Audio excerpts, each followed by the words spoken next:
It's the 2023 Oscars, and we are live. Tonight, we will see which of the films we covered and some we didn't cover will get Best Picture, Best Director, Best Actor and Actress, and Best Screenplay.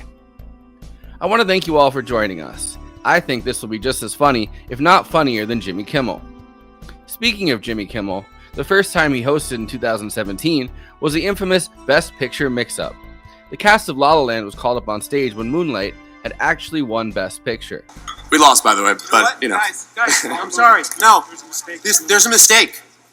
Moonlight, you guys won Best Picture. Moonlight won.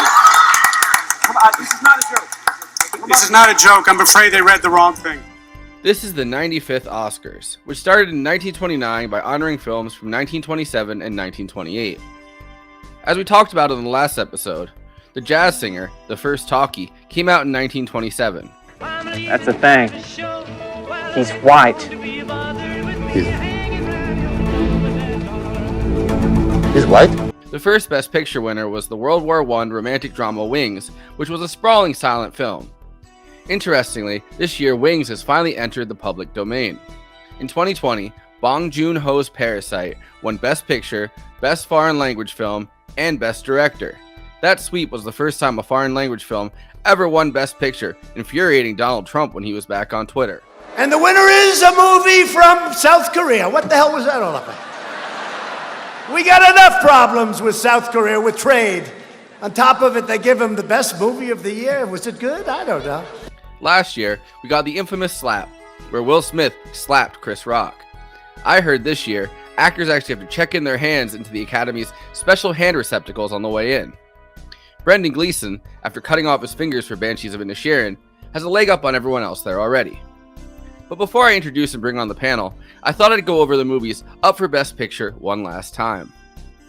We have Top Gun Maverick, Women Talking, Elvis, Everything Everywhere All at Once, Tar, Triangle of Sadness, Banshees of Inisherin, The Fablemans, All Quiet on the Western Front, and Avatar 2, Electric Boogaloo. Remember, back in June, in episode 93, we made a promise. If Everything Everywhere All at Once and Michelle Yeoh don't win, we riot.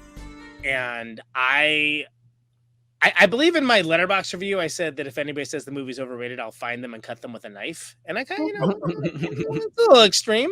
I get it. For Best Actress, it seems to be a race between Michelle Yeoh, who's the first woman who identifies as Asian to be nominated, although other actresses who had hidden Asian ancestry have been nominated. Michelle Yeoh became the first Asian woman to win the SAG Award for Best Actress a couple weeks ago.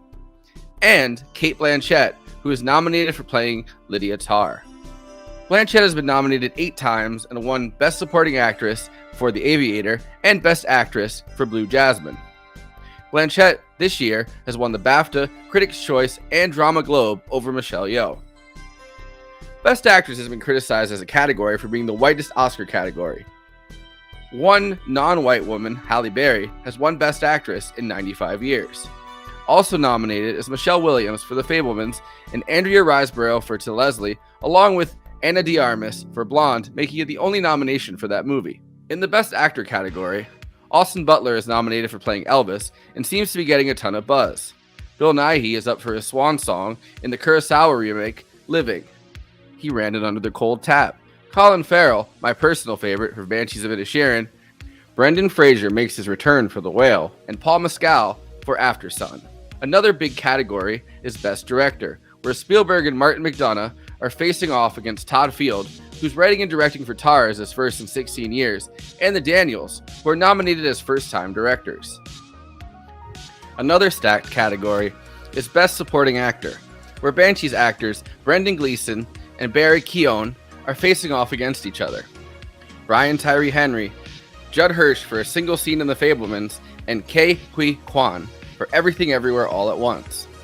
Ke Huy Quan won the Golden Globe earlier this year, and in an amazing tearful speech was able to thank both the Daniels and Steven Spielberg, who cast him in The Goonies and Temple of Doom as a child actor. Judd Hirsch was last nominated in this category, or any Oscars category, in 1981 for Ordinary People.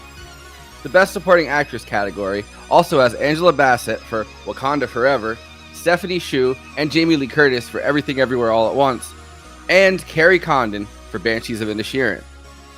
Well, those are the categories we are most closely following. I've definitely talked enough. I'm ready to bring in our own Movie Night Academy here.